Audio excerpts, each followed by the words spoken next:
Bismillahinya ngawitan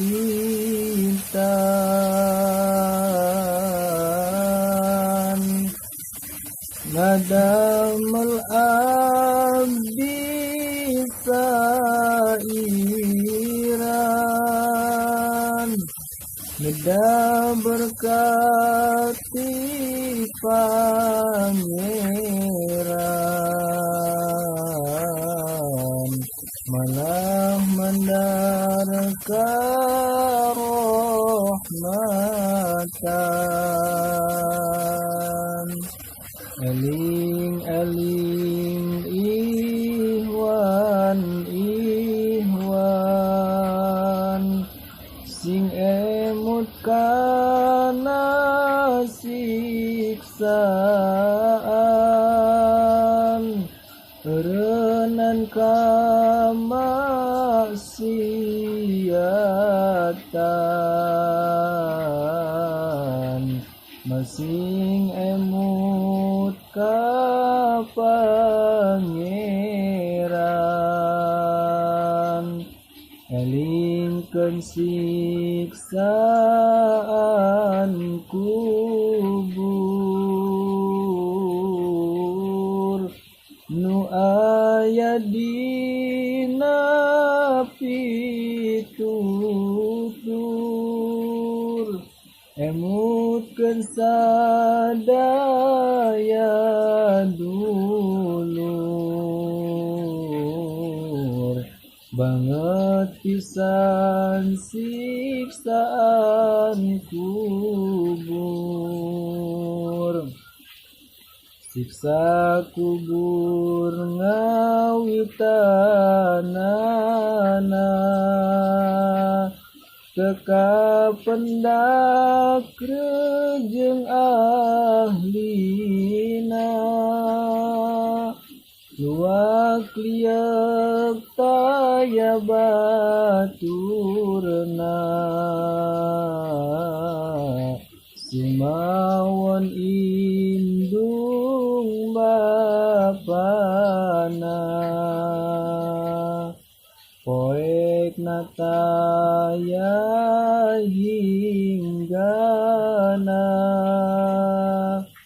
kajaba padung baturna kadung taya bandingna lalaura kana salatna kasahanyuhunkeun tulung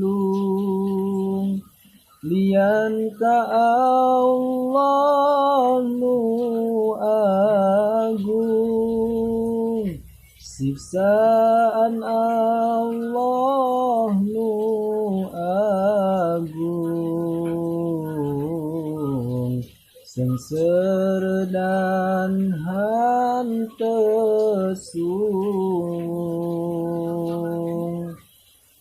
barang jolmun karwanakir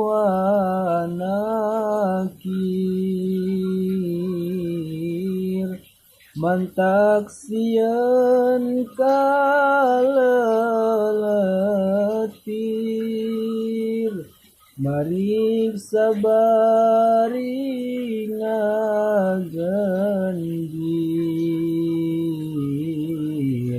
numantak kudu jeung pikir nu ngahirkeun kana salatna hanteunya akana jasadna tuluy disiksa jasadna digencetaneuh awakna Tuluy jasad gegeroan, tapi taya nunulungan. Dunia mahan tenulungan,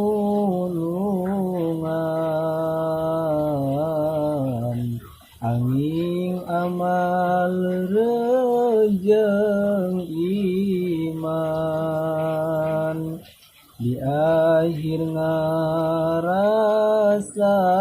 rugi, sanajan nu getol ngaji.